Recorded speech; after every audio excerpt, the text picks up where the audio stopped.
La idea, Lucho, era hablar un poco de pobreza en el primer mundo. Me parece que es un tema del cual se habla muy poco. Estamos muy acostumbrados a escuchar todo tipo de análisis y comentarios sobre la pobreza en América Latina, en África, en Asia, etc.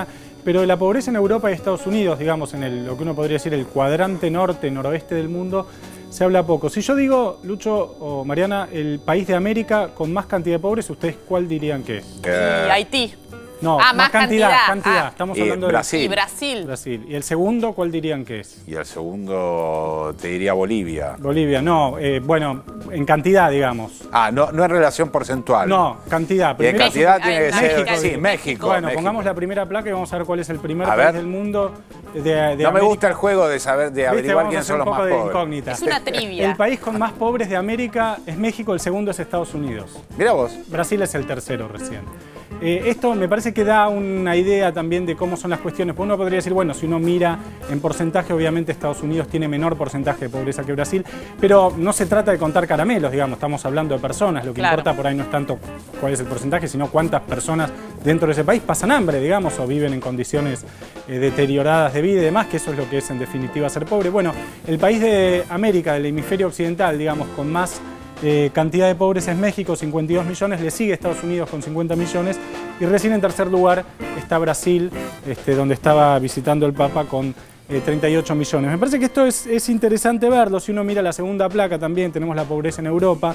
Un país como Italia, por ejemplo, tiene 8,6 millones de pobres.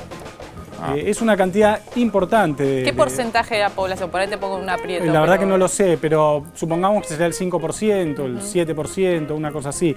Digamos que en los países del mundo en desarrollo la pobreza oscila, digamos, no baja del 20%. Ese es más o menos, Claro. por decir algo, un stand, salvo algunos casos muy particulares. Por ejemplo, Cuba, digamos. Pero bueno, son países que tienen una realidad muy diferente. En los países más desarrollados la pobreza puede ser del 5, del 4, del 3. Hay países donde prácticamente no hay pobreza, caso Alemania, países nórdicos, etc. Pero hay muchos países muy desarrollados que tienen altos niveles de pobreza. Es el caso de Italia, decíamos, 8,6 millones de pobres, España 5,7, en Grecia hay 3 millones de pobres y en Portugal hay 2,2 millones de pobres. Si vemos la tercera placa, ahí nos sirve por ahí para comparar un poco con lo que pasó en América Latina, pues esto no es también una foto, sino lo podemos ver como una dinámica, como una película, digamos. Así como en Europa y en Estados Unidos la pobreza aumentó en los últimos tiempos, en América Latina se redujo.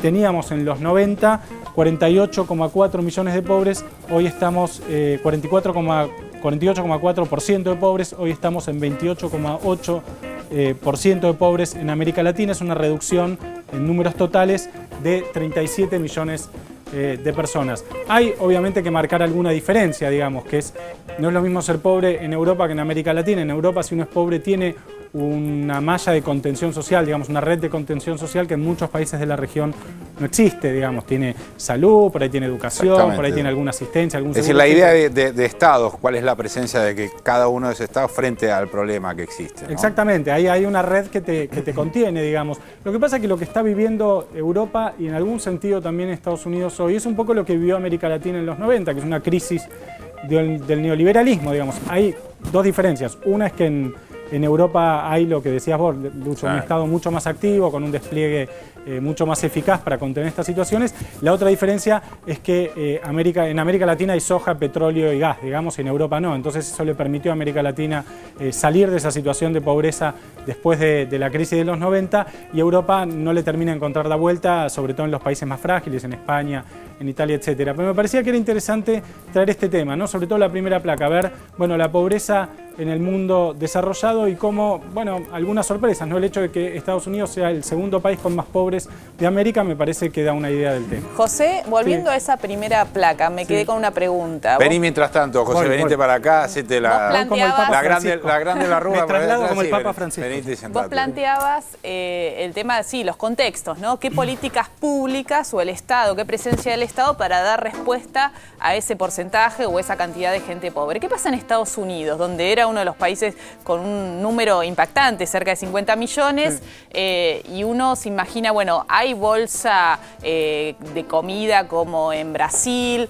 o asignación universal por hijo? Digo, ¿qué tipo de políticas brinda el Estado? Es interesante. Estados Unidos es un país con un Estado muy chico, digamos, el país desarrollado con el Claro. Estado más chico. Así como es el país desarrollado, Estados Unidos tiene unas características increíbles. Es el país desarrollado más religioso. O sea, la gente va a misa en Estados Unidos como no va a ningún otro país del mundo, salvo los países muy pobres. No tanto católicos, ¿no? Son más bien misa protestantes. Etcétera. Va a la iglesia como no va en ningún otro país. Es el país que tiene más armas per cápita del mundo. Tiene unas situaciones interesantes que lo hacen muy peculiar, digamos. En este tema, la ayuda social en Estados Unidos está muy descentralizada. O sea, no es tanto el Estado el que se ocupa, sino que hay una enorme cantidad de ONGs, en muchos casos financiadas por el Estado, sindicatos, iglesias. O sea, el Estado se ha retirado de la contención social y lo tercerizó, exactamente, lo privatizó. O sea, lo tercerizó ahora hay una contención, digamos, hay seguros de vida, hay seguros de salud, hay seguros de desempleo. Las intendencias hay una competencia por un mercado, que es el mercado de los pobres, digamos, ¿no? Por los fondos estatales que están destinados a regular eso. Pero a diferencia de lo que pasa en otros países donde hay un Estado, que es Francia, un Estado muy centralizado que tiene un solo seguro de desempleo para todos los franceses que se van quedando desempleados o que están en una situación de pobreza, etcétera. O Alemania, que te pagan, por ejemplo, vos sos pobre en Alemania, tenés un seguro de desempleo, te pagan el gas, la luz, etcétera, y te alcanza justo para vivir, justo, o sea, no podés hacer nada más que eso. Ahora, en Estados Unidos eso funciona pero de una manera diferente, está muy descentralizado y muy delegado en otro tipo de organización. Quedó clarísimo, Nathanson. Nos vamos a un corte, ¿sí?